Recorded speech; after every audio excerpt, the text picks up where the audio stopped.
ಆತ್ಮೀಯ ಬಂಧುಗಳೇ, ಶ್ರೀಮದ್ ಭಗವದ್ಗೀತೆ ತತ್ವ ವಿವೇಚನೀ ಟೀಕಾ ಅಧ್ಯಾಯ 3 ಕರ್ಮಯೋಗ. ಇದರಿಂದ ನಾವು 42ನೇ ಶ್ಲೋಕವನ್ನ ತಿಳ್ಕೊಳ್ತಾ ಇದ್ವಿ. ಓದ ಭಾಗದಲ್ಲಿ ಇಂದ್ರಿಯಗಳು ಸ್ಥೂಲ ಶರೀರಕ್ಕಿಂತ ಶ್ರೇಷ್ಠ, ಬಲಶಾಲಿ ಮತ್ತೆ ಸೂಕ್ಷ್ಮ. ಇಂದ್ರಿಯಗಳಿಗಿಂತ ಶ್ರೇಷ್ಠವಾಗಿರುವಂಥದ್ದು ಮನಸ್ಸು, ಮನಸ್ಸಿಗಿಂತಲೂ ಶ್ರೇಷ್ಠವಾಗಿರುವಂಥದ್ದು ಬುದ್ಧಿ, ಮತ್ತೆ ಬುದ್ಧಿಗಿಂತಲೂ ಕೂಡ ಶ್ರೇಷ್ಠವಾಗಿರುವಂಥದ್ದೇ ಆತ್ಮ ಅನ್ನೋದನ್ನ ತಿಳ್ಕೊಂಡಿದ್ವಿ. ಈಗ ಪ್ರಶ್ನೆ ಏನು ಅಂತಂದ್ರೆ, ಇಂದ್ರಿಯಗಳನ್ನ ಸ್ಥೂಲ ಶರೀರಕ್ಕಿಂತ ಶ್ರೇಷ್ಠ ಅಂತ ಹೇಳ್ತಾರಲ್ಲ, ಇದು ಯಾವ ಆಧಾರದ ಮೇಲೆ ಹೇಳ್ತಾ ಇದ್ದಾರೆ, ಹೇಗೆ ನಾವು ಅರ್ಥ ಮಾಡ್ಕೊಳ್ಳೋದು, ಯಾವ ಆಧಾರದಿಂದ ನಾವು ಅರ್ಥ ಮಾಡ್ಕೊಳ್ಬೇಕು ಅಂತ ಇಲ್ಲಿ ಪ್ರಶ್ನೆ ಮಾಡ್ತಿದ್ದಾರೆ.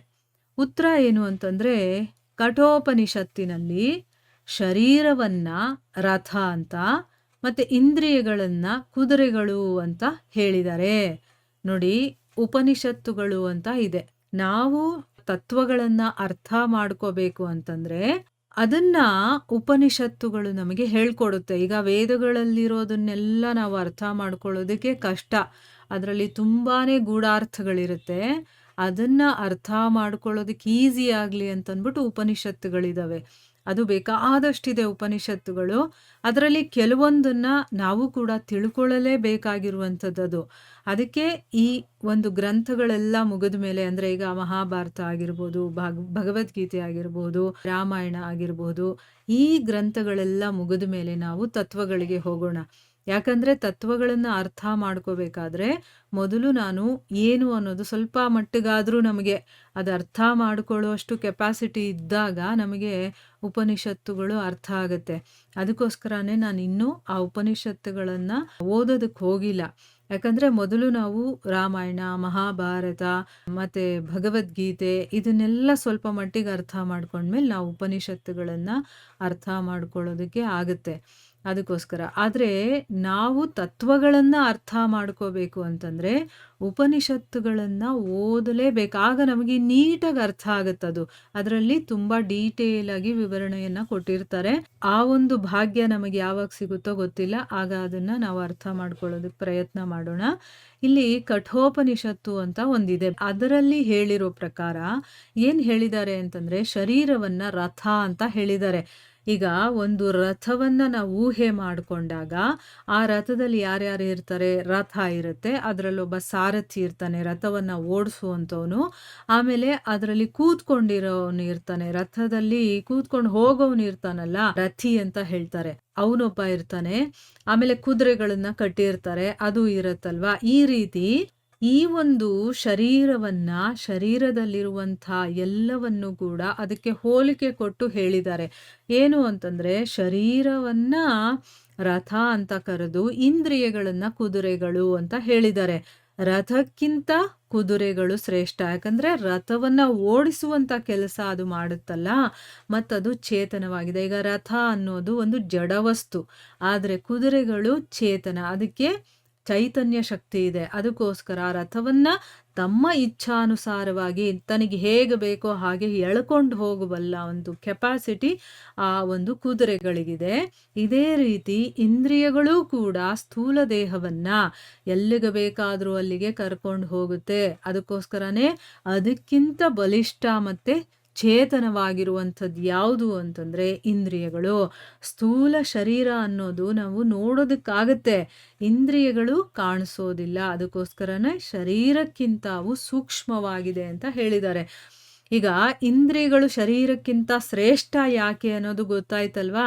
ಯಾಕೆ ಅಂತಂದ್ರೆ ಆ ಶರೀರವನ್ನ ಎಲ್ಲಿಗೆ ಬೇಕಾದ್ರೂ ಕರ್ಕೊಂಡು ಹೋಗುವಷ್ಟು ಕೆಪಾಸಿಟಿ ಆ ಇಂದ್ರಿಯಗಳಿಗಿದೆ, ಮತ್ತದು ಕಾಣಿಸೋದಿಲ್ಲ, ಅದಕ್ಕೆ ಸೂಕ್ಷ್ಮವಾಗಿದೆ.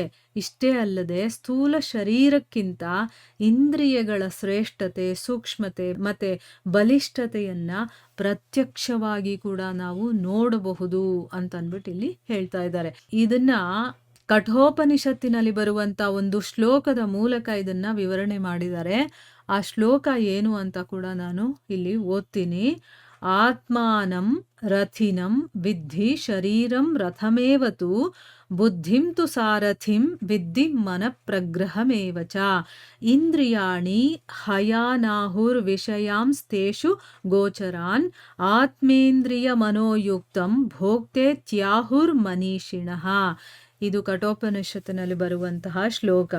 ಇದಕ್ಕೆ ಅರ್ಥ ಏನು ಅಂತಂದ್ರೆ, ಅಲ್ಲಿ ಇದರ ಅರ್ಥವನ್ನ ಹೇಳ್ತಾ ಇರೋರು ಹೇಳ್ತಾರೆ, ನೀನು ಆತ್ಮವನ್ನ ರಥಿಕ ಅಂತಂದ್ರೆ ಏನು, ರಥದಲ್ಲಿ ಕೂತ್ಕೊಂಡು ಸವಾರಿ ಮಾಡುವಂಥವನು. ಆತ್ಮವನ್ನ ರಥಿಕ ಅಂತ ತಿಳ್ಕೊ, ಮತ್ತೆ ಶರೀರವನ್ನ ನೀನು ರಥ ಅಂತ ತಿಳ್ಕೊ, ಮತ್ತೆ ಬುದ್ಧಿ ಇದೆಯಲ್ಲ ಅದನ್ನ ಸಾರಥಿ ಅಂತ ತಿಳ್ಕೊ. ಅಂದ್ರೆ ಆ ಒಂದು ರಥವನ್ನ ಓಡಿಸುವಂಥವ್ನು ಯಾರು? ಬುದ್ಧಿ. ನಮ್ಮಲ್ಲಿ ಬುದ್ಧಿ ಇದ್ರೆ ತಾನೇ ನಾವು ಈ ಶರೀರವನ್ನ ಹೇಗೆ ನಡೆಸ್ಬೇಕು ಅನ್ನೋದು ಗೊತ್ತಾಗೋದು.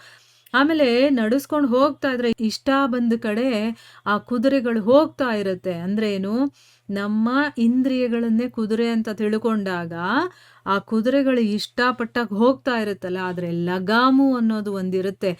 ಆ ಲಗಾಮನ್ನ ಹಿಡಿದು ಎಳೆದಾಗ ಆ ಕುದುರೆಗಳು ತಮ್ಮ ಕಂಟ್ರೋಲಲ್ಲಿರುತ್ತೆ. ಆ ರೀತಿ ಮನಸ್ಸನ್ನೇ ಲಗಾಮು ಅಂತ ತಿಳ್ಕೋಬೇಕು. ಮತ್ತೆ ವಿವೇಕಿ ಪುರುಷರಾಗಿರುವಂಥವ್ರು ಈ ಇಂದ್ರಿಯಗಳನ್ನ ಕುದುರೆಗಳು ಅಂತ ಹೇಳ್ತಾರೆ. ಆಯ್ತಾ? ಆಮೇಲೆ ಆ ವಿಷಯಗಳಿರುತ್ತಲ್ಲ, ಅಂದ್ರೆ ಆ ಇಂದ್ರಿಯಗಳಿಗೆ ಬೇಕಾಗಿರುವಂತಹ ವಿಷಯಗಳು, ಅದನ್ನ ಅದರ ಮಾರ್ಗ ಅಂತ ಹೇಳ್ತಾರೆ. ಅದೇ ರೀತಿ ಶರೀರ, ಇಂದ್ರಿಯ ಮತ್ತೆ ಮನಸ್ಸಿನಿಂದ ಯುಕ್ತವಾದಂತಹ ಆತ್ಮವನ್ನ ಭೋಕ್ತ ಅಂತ ಹೇಳ್ತಾರೆ ಅಂತಂದ್ಬಿಟ್ಟು ಆ ಶ್ಲೋಕದಲ್ಲಿ ಎಕ್ಸ್ಪ್ಲೇನ್ ಮಾಡಿದ್ದಾರೆ. ತುಂಬಾ ಚೆನ್ನಾಗಿದೆ ನೋಡಿ.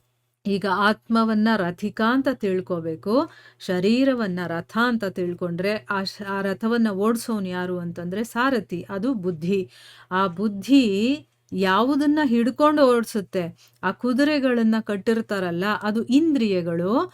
ಆ ಇಂದ್ರಿಯಗಳಿಗೆ ಒಂದು ಲಗಾಮನ್ನ ಹಾಕಿರ್ತಾರಲ್ಲ, ಆ ಲಗಾಮೆ ಮನಸ್ಸು. ಆ ಮನಸ್ಸು ಅನ್ನೋದು ಕಂಟ್ರೋಲಲ್ಲಿ ಇಟ್ಕೊಂಡಿಲ್ಲ ಅಂತಂದ್ರೆ ನಾವು, ಈ ಕುದುರೆಗಳು ಎಲ್ಲಿ ಬೇಕೋ ಅಲ್ಲಿಗೆ ಓಡ್ತಾ ಇರುತ್ತೆ.